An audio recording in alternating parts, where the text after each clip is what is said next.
Hello, everyone. I am Uncle Rob. I am here in the studios in Little Rock, Arkansas, and my co-host Uncle Ryano is in Shreveport. What is up, man? Oh man, just another wicked interview, and I'm excited and chomping to get on this one. Oh, yes, sir. We were talking backstage with these gentlemen, and I'm going to tell you what, we're in for a treat today. I think we're gonna be taken to school a little bit. I think we're gonna learn something. Okay. All right, so what we got today is we've got the host and co-host, and I don't know which one is which because you guys are both stars of that show. They do a show called the Indy Hook Up. We've got Heston Cleveland out in California. We got Ricardo Love in Las Vegas, Nevada. We are so proud to have them with us. We'd like to call them part of our tribe family. What's up, guys? What up? Hey guys, it's an honor to be here with you guys. Thank you for having us. Well, we got y'all here. We're gonna find out what the Indie Hookup is about. We want to hear some of y'all's stories, how y'all became a duo on the radio, and I heard Ricardo is a musician. We're gonna talk to him about that. Normally, at the end of the show, we will play a song by our artist that we're interviewing, but today it's a radio show we're interviewing. But we're going to play something by Ricardo, whatever Ricardo wants us to play at the end of the interview. We'll just have him choose a song that is edited, and we will play it at the end of the interview. How does that sound, man? Sounds good. We can do a twofer because I reproduced a remix for Heston's mother, so we'll play one of those that showcases both of us. All right. Well, which one of you guys are the host? Does it share that role or? Heston is the host. I'm the face. He keeps saying I'm the host, but it would be no me without him. So, Right. And that's the way I feel about Rhino, man. Again, it takes both of us to do everything to make it roll, and it looks like you guys are doing it as well.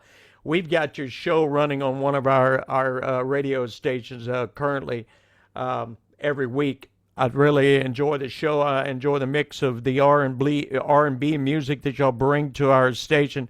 Tell us a little bit about how y'all became the Indie Hookup and give us a little history on that. Oh, I guess this is when I start rambling. You go for it. Well, this all started with my mom's music. I found a box of records. Well, my mother and father had a band back in the 70s and 80s.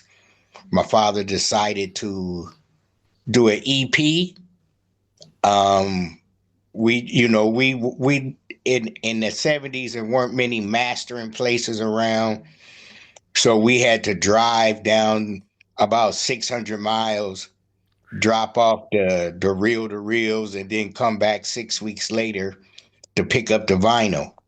Mm-hmm. So my father had no idea what he was doing.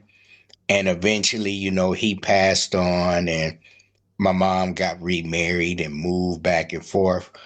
And I just so happened to find a box of 50 untouched.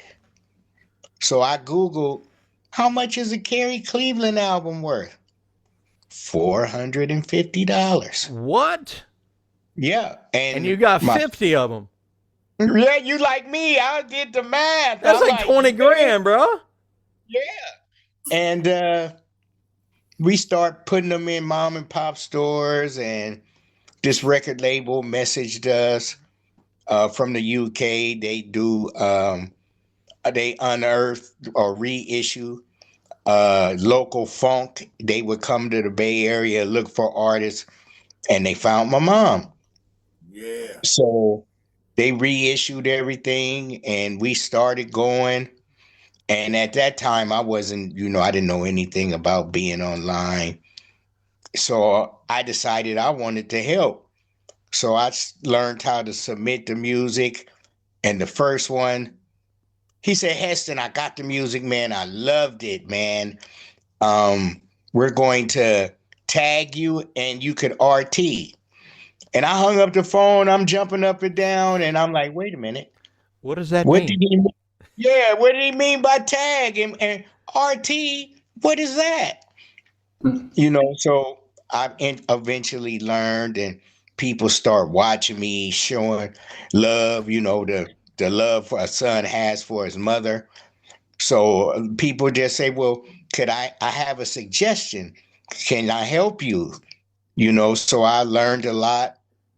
I start submitting the music, and the people I met, I start submitting their music. So I had a trail.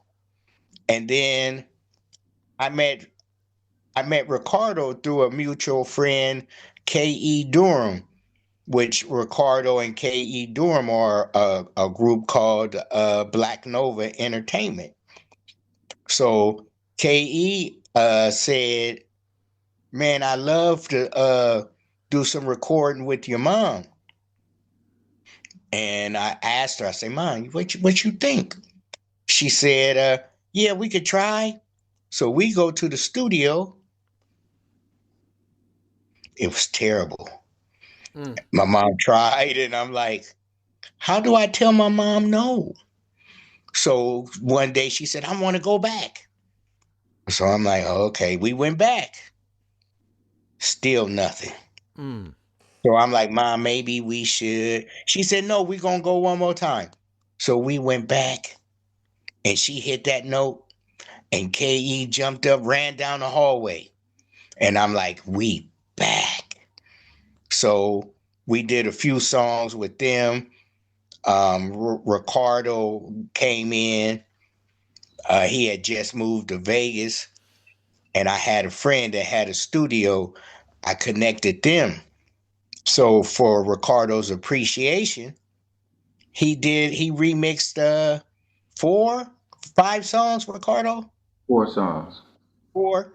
And we start playing them. And then Ricardo said, well, I got music. So I started submitting his music. And they started playing it. Then, I had a pretty good reputation of playing good music, sending good music. So Ricardo said, we could do a show. All the artists, we could put together a show. It could be an hour long. So I sent Ricardo like 15, 16 songs, and we weighed it out. And so I do it like a little intro at the beginning, telling her how I met the artist, or a little joke about the name or whatever. I mispronounced the name. I do all that, not really on purpose, but I just let it go because we not perfect, and that's our show, So instead of submitting artists, I start submitting the show. They start picking up the show. So then we figured out we got 60 minutes to do what we want to do. Of course, no vulgar language or nothing like that, because some of the radio stations FCC regulated. So no, we make sure that it's clean.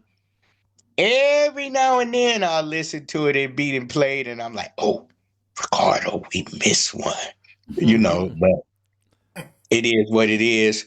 So we started growing, artists were thanking us. We we make sure your music is tagged. Ricardo will mix it, master it, edit it, make sure the ISRC codes on there. So we start doing interviews like how you guys are. Nothing formal. We just having, like you said, Uncle Ryano, we sitting on the front porch, busting open some crawdads. Oh, I'm sorry. Crayfish, crawfish. I'm sorry. I'm gonna get it right. Come on. You're We good, just man. You're good. we just loving what we do. We having the time of our life. Now, don't get me wrong. Ricardo comes straight from the hip. I'll be all excited, skipping and dancing. And Ricardo, what about this? And I'll turn around and walk with my head down after he finished. He's straight from the hip. So if he like it, I know it's good. Now he'll honestly question me, man. Well, I don't know about this one right here. You know, so we have our ups and downs, but we like, you know what? We like Republicans and Democrats. We both love what we do. You know, just like they all love America. I mean, the views are different, but it's still going in the same direction. And sometimes that's how Ricardo and I will be, where I don't like, I don't, Heston, that song right there. I'm like, I'm sorry. I was just trying to sneak it in. Could you put it at the end? And I'll tiptoe away, and he'll be grumbling. And then when I see the little dots going, I'm like, oh boy, I'm about to get a long text. I run and come back later. I'm like, okay, yeah, he right. But you guys, we having the time of our life. And I gotta let my co-host talk a little bit. I believe that just because we're independent doesn't mean we shouldn't have quality. You know what I'm saying? Just because now even the major artists were on labels and they're independent now, and we have so much with the advent of the new technology. It was already having so many people releasing songs, and now you have AI, which is thousands, not per year, per day, is coming out. So this is what we got to compete against. So I think if you want to do this independently, you should have quality, and you should put your skill in your craft, and and being independent does not mean that you don't come with quality. We're not. It's not amateur hour. We say we do the best all around the world. Every time now and then we get the rest, but there might be a format for that. We might do a make it or break it show, And I understand it's not just about the genre. We play mainly R&B, soul, hip hop, whatever. But we've done country shows. We have some rock and roll on there with blues, whatever. I now have a jazz show and a love song show. So we try to get it all in. But I just believe the quality has to be there. Yeah, I There's mean, a there's something that you just touched on that I don't want to let it go by. Um, all the listeners need to understand some distinctions. Every amateur is going to be independent, but not every independent is an amateur. Mm. And that's what a lot of people don't understand. There's a lot of independent. Used to be you had more credit if you had one of the major labels attached to your name. I went through that myself. People would respond to you different if you had that company title attached to your name. But over time, more and more people are being forced to by necessity because the machine can't break everybody. If money could break everybody, every major league football player and baseball player that cut a single would have a hit, and they don't. So it's not money. The artists have to have that unique quality of getting in there and breaking themselves, and we guide them through the briar patch.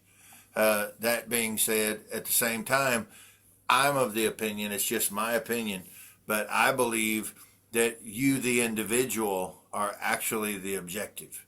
The music is the medium that you reach people long before they have an opportunity to dialogue with you.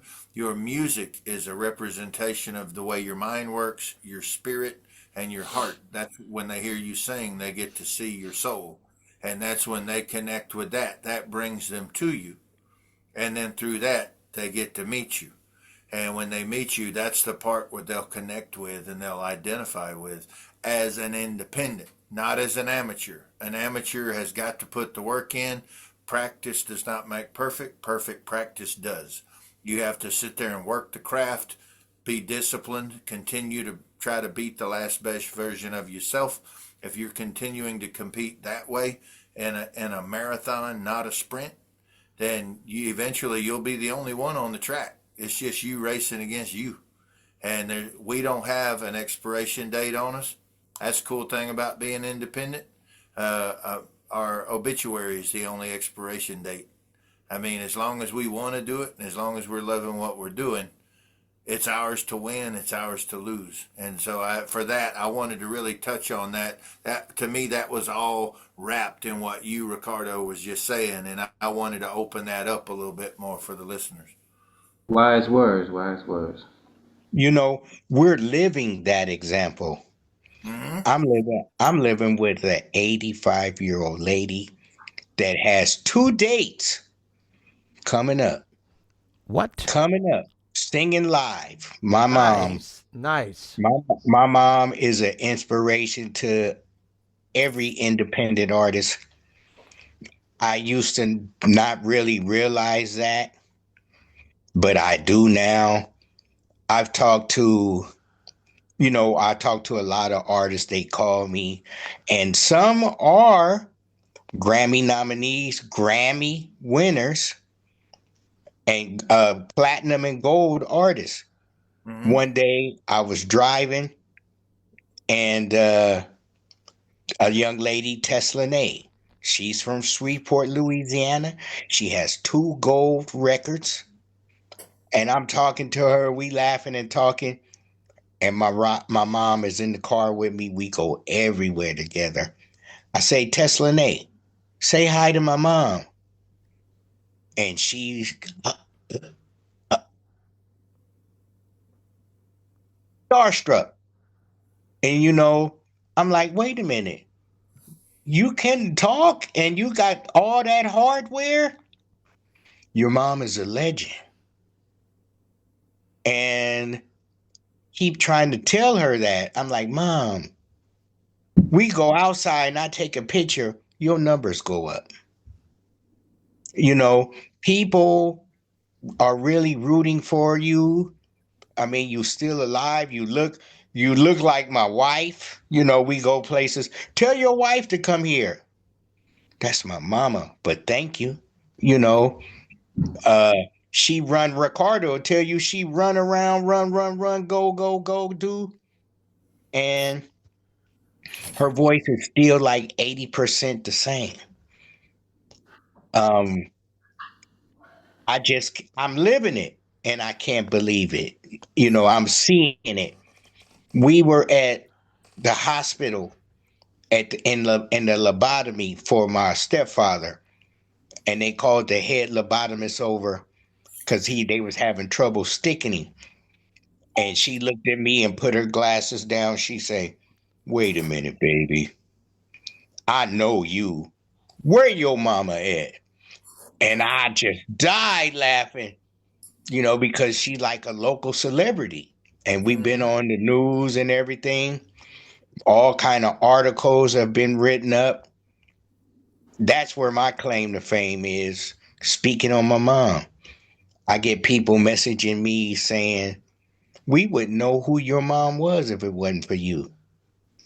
So I know it's working, and I don't know what I'm doing, y'all. I'm just throwing love out. Like I started to say, the Buku family. We were originally a rap group 32, 33 years ago that unfortunately a few of them got caught up and ended up going away for a little while. We recently reconnected. They got their life together.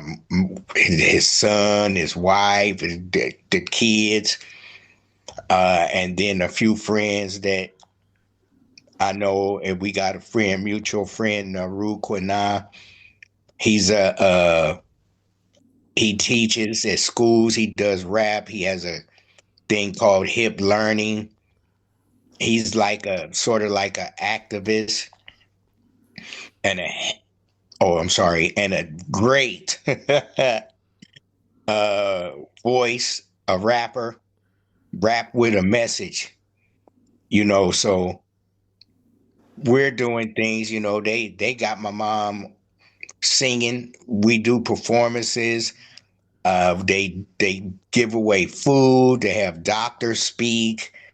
It's just like a big thing. So I'm very grateful for them. They got music. Naru has music, and then Ricardo, my mom, Black Nova. We all run as a unit. And now I'm happy to say that we're part of Pride Nation Radio, which is a great honor.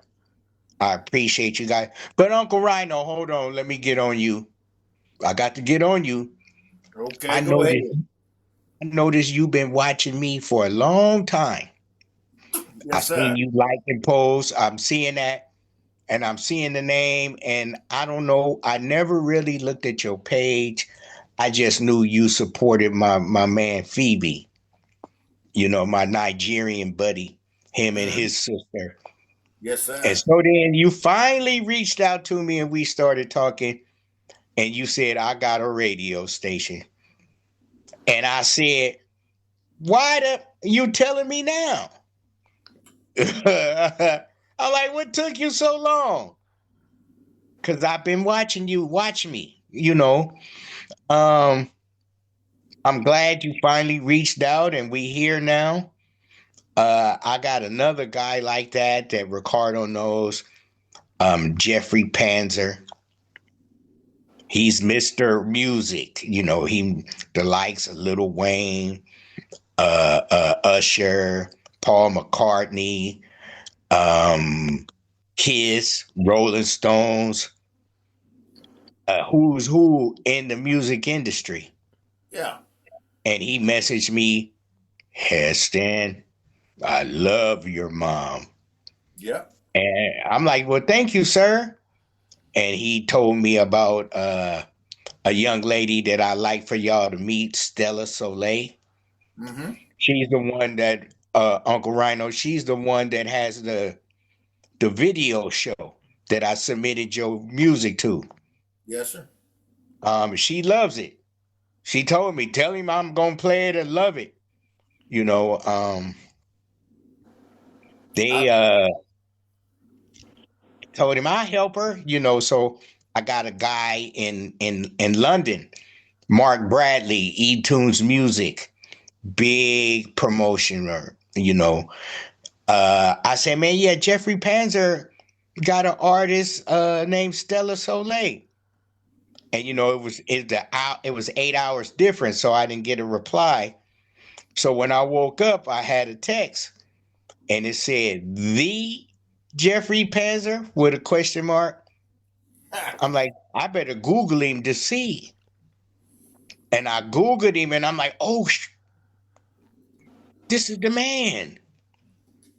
And on my mom's birthday, I get a phone call. I'm like, hello. He says, Heston, pass Carrie the phone. So I gave her the phone, and he said, Carrie, this is Jeffrey Panzer. I just wanted to say happy birthday. And just for a guy that big to stop what he was doing and to personally call and tell my mom happy birthday, I tried to explain to her, Ma, that's this guy, that's this guy. Oh, okay. My mom doesn't understand. She's humble, man. Yeah, yeah, That's too. authenticity. It's what we were talking about before. And there's something I never did tell you privately, and I might as well say it in front of Rob and Ricardo. When I first saw you and your mom, and I remembered your mom, I remembered her music, and I thought that was so beautiful. And I instantly started watching you, and I saw a son. It wasn't about the entertainment. It wasn't about this celebrity. It was about a son who loves his mom and a mom who loves her son. And that's universal. And that goes back to what we were talking about before about the music just being the medium that is the initial introduction to seeing someone's spirit and someone's heart. For me personally, I was at the top of my game making all that we were making strides financially and career wise at my peak. And it's the old saying, when you're at your tallest, that's when the devil comes for you. And Mm. for me, I had just come back from, we had had a, we were this constant opener and they rotated the headliners behind us. It was Kid Rock and Gretchen Wilson and Big and Rich and Fuel and Shinedown, all the big top acts at that moment. And we had just gotten back from that when I lost my youngest brother in a car wreck. Ah, And that had happened like within 8 hours of me being home, I wasn't even in my bed 8 hours back home, and that call came in.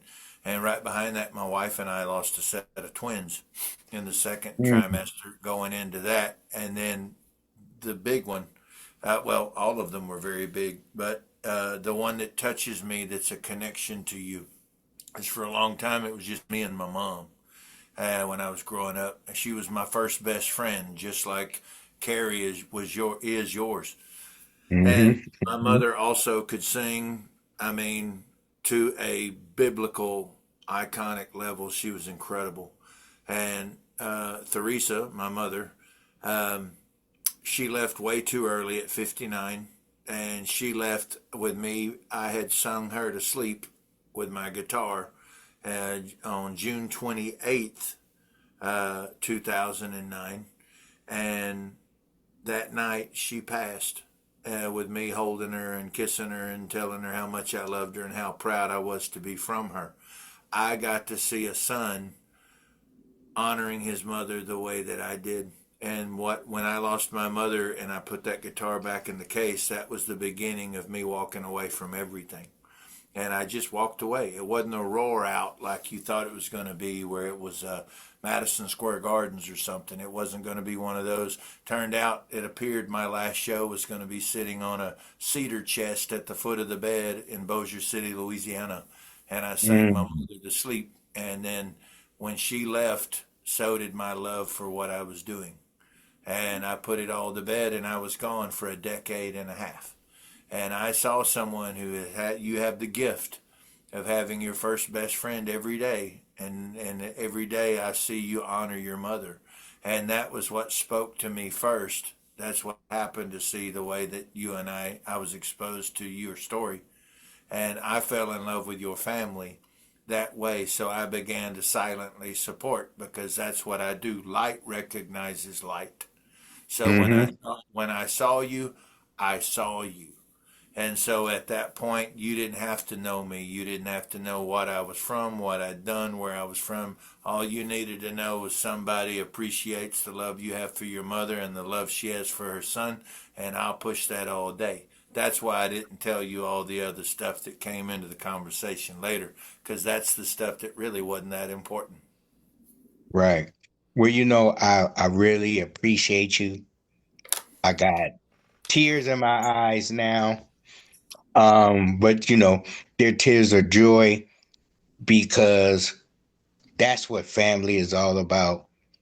If y'all knew my father was my best friend Mm. out the two.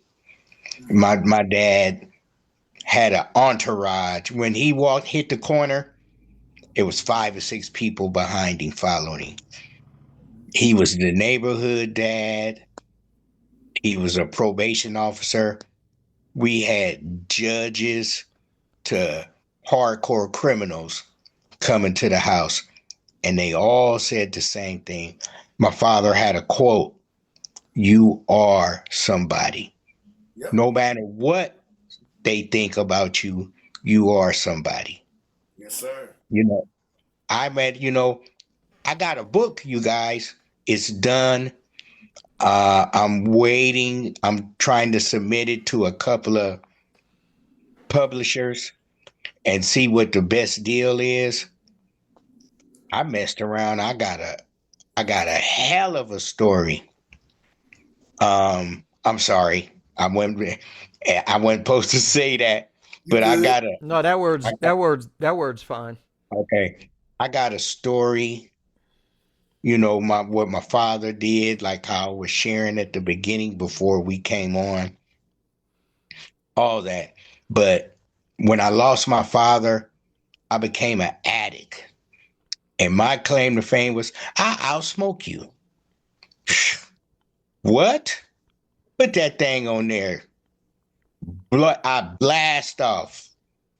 Well, okay, so I met this guy. We was in his car getting high, and he said, "Man, my dad lived right around the corner." Well, I'm just listening to him.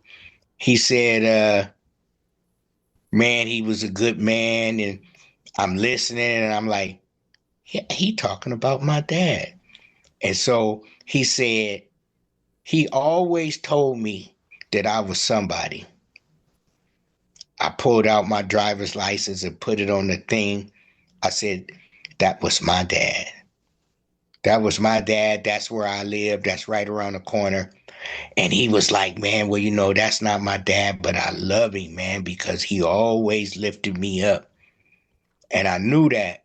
And for me to be where I was at that time,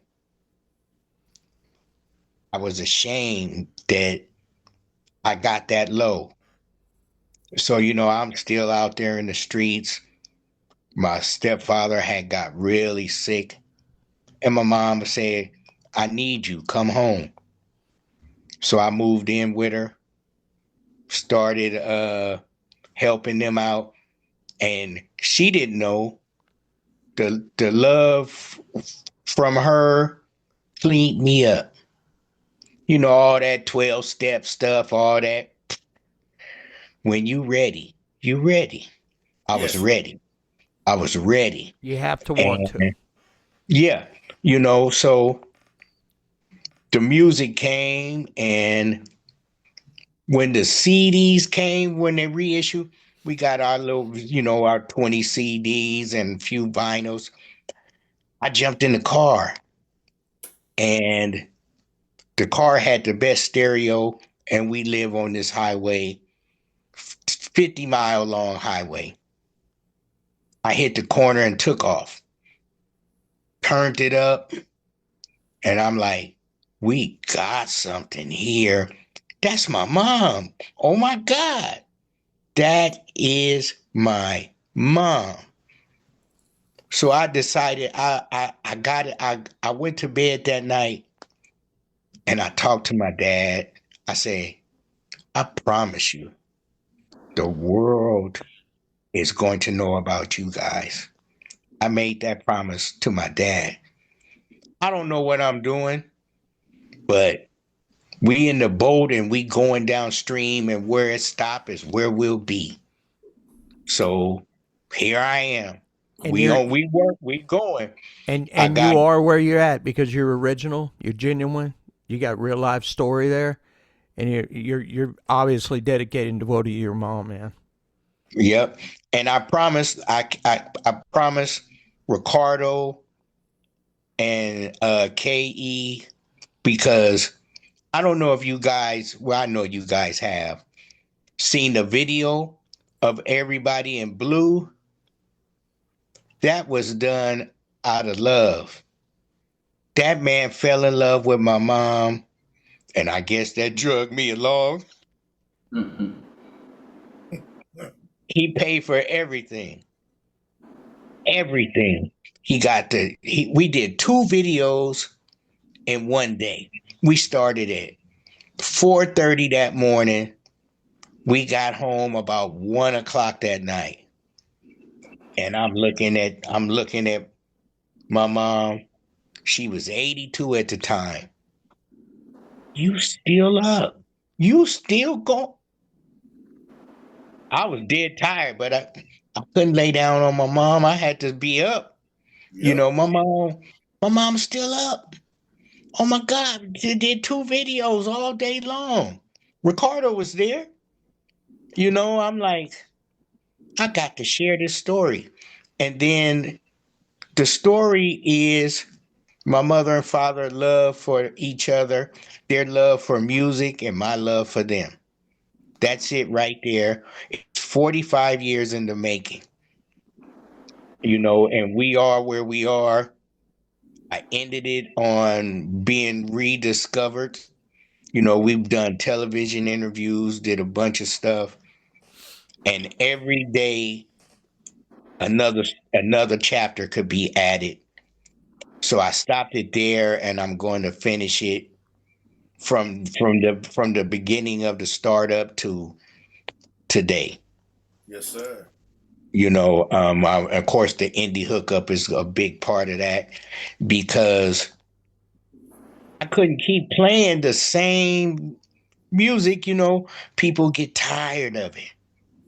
Well, I'm blowing my mom up. You just all you got is your mom. So I figured I better sprinkle some other independent artists in, and then with Ricardo's help, we rolling.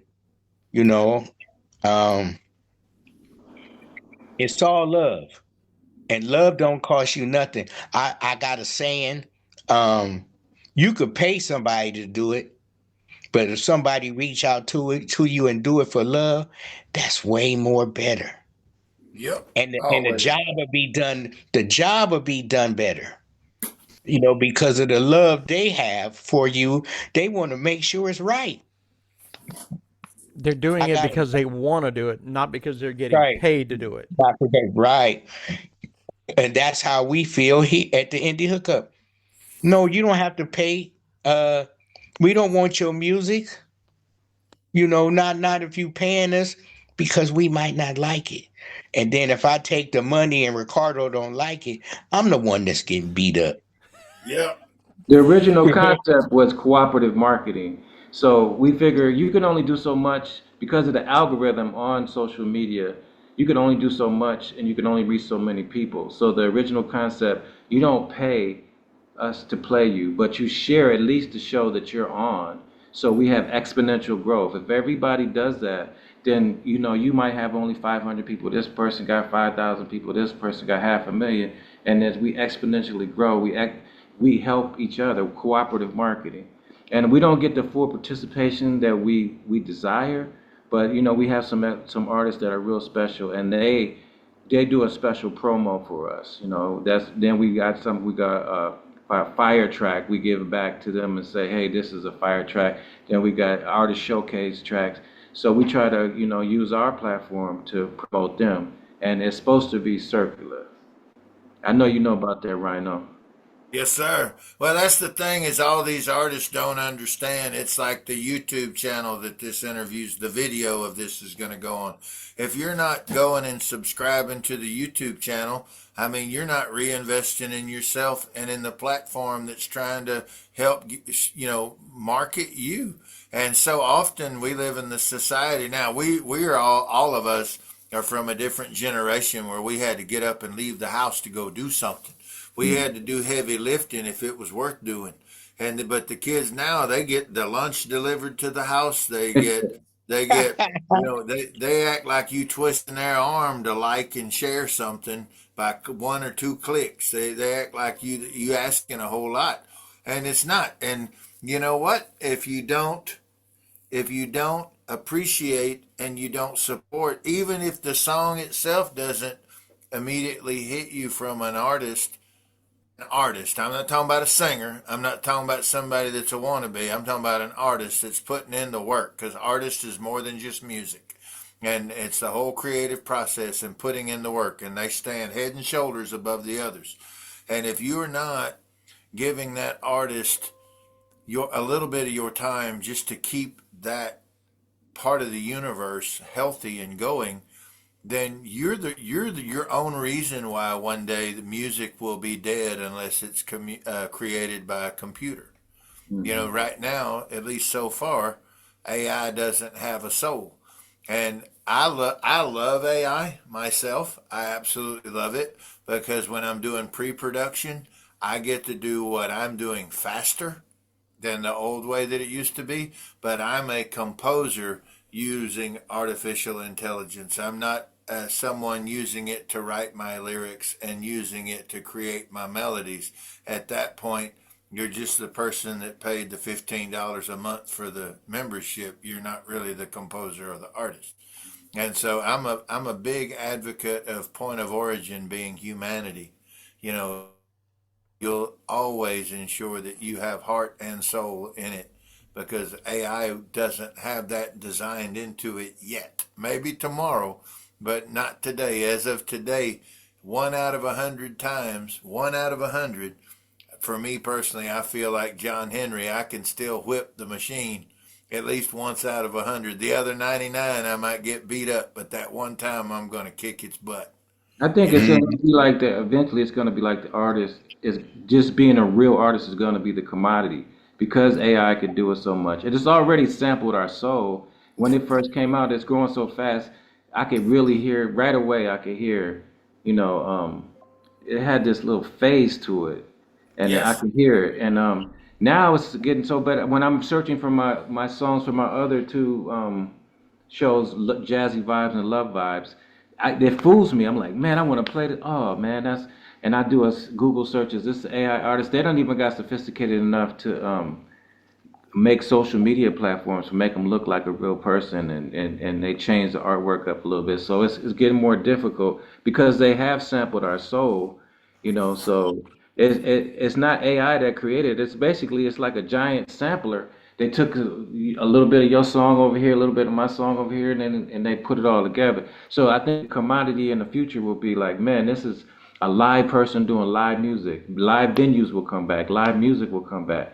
And even if like Musiversal is one of the services now that I try to tell people about, they got to the point where they can't beat the game, so they like join the game. Okay, well go ahead and do your stuff on the AI, but have us come, our real musicians come and replay your stuff, you know. But anyway, the value will come because like my show on June 26th, I got a show at Maxim Jazz coming up, and I could talk about how that came, but when they see me play, they gonna know, hey man, this man put some time and energy and skill into playing this thing, and I just didn't, you know, write a prompt and do this. I can do it, and I think that's gonna be the valuable thing. Just like Mozart, the arts, you know, the paintings, the Mona Lisa and stuff. You of course you could do an AI art of that, but what you think is gonna go for more money is that's gonna be the real artist creation. So I think that's the next value that we're going to have. I agree wholeheartedly. I believe personally that a live show is because of the live person is going to absolutely bring the authenticity, and that's already showing itself now. Authenticity is the name of the game. That's the new gold. And Mm. you know that like we were discussing backstage, the airbrushed world, you know, that's so fake that nobody wants that. I want to see the girl with her hair in her curlers says something obnoxious and funny and off the cuff, and she makes me spit my coffee when I'm watching it. And I know the Yeah. majority of the United States is right there with me. And I want music that takes me on a trip too. I don't want, and what you're talking about, Ricardo, you nailed it. We are developing, we are already rapidly developing an additional part of our sensibilities where we're able to catch and be we those of us who are close to it are already able to track an AI track as soon as it comes on versus a year or 2 years ago we would have been stumped. We wouldn't have been able to tell. But we're already able to start. We're adapting fast. We're those of us who listen and know what to listen for. We're able to start catching these frequencies that the musicians, the music part of it tells on itself, and so does the vocalist. Hmm. There's certain things the machine only has so many variables that it's Right. able to pull from, and the human mind, if you use it, that's a big whole nother that's a whole nother interview right there with people not using it. But we've got, you know, the brain is so amazing because it's a supercomputer itself, and we're able to start. Our instincts are able to go, whoa, that doesn't sound. I don't think that's a fried chicken, you know, southern talking. That's a real person right there. I think 3D that's printed. yeah, that's 3D yeah, printed. yeah, that's R2D3 right there, spitting them rhymes out there. That's not for real. Mm-mm. Yeah. Yeah. You know, the thing I'm looking into now is vinyl. Mm-hmm. People are going back to vinyl. You go into a record store, you'll go to the back and you'll see the turntables stacked up. Um, it's a unique sound. That analog sound is it's been gone away for a while, but to sit down in front of a old school stereo and to hear the crackling and the music come, that's a beautiful sound right there. And then hold it in your hand and look at the credits. And then it's your Yeah, physical thing. You can look yeah. over in the corner and see all your records or your CDs and stuff. And you know that we missing that part. So we going back to physical. the streaming thing, if I stop paying for my subscription, it's gone or they go out of business. What happened to? Okay, y'all Lose said all even if your I bought music. it for 99 cents, y'all said I had it forever. I changed devices because they making me change devices, and y'all went out of business. Now where's my stuff? So putting the artist back into control, having physical medium, even if it's a digital media that they download with the cards that have the USB thing. We have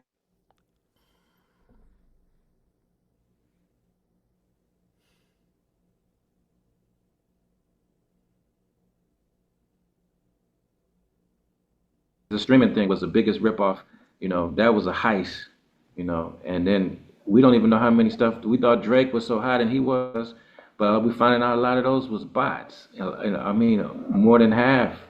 So they manipulated markets and stuff, and then they don't even, okay, you're an artist on Spotify, you got less than 1,000 streams. They want to take my little 995 streams and give it to the major artists, and now pay me the dime.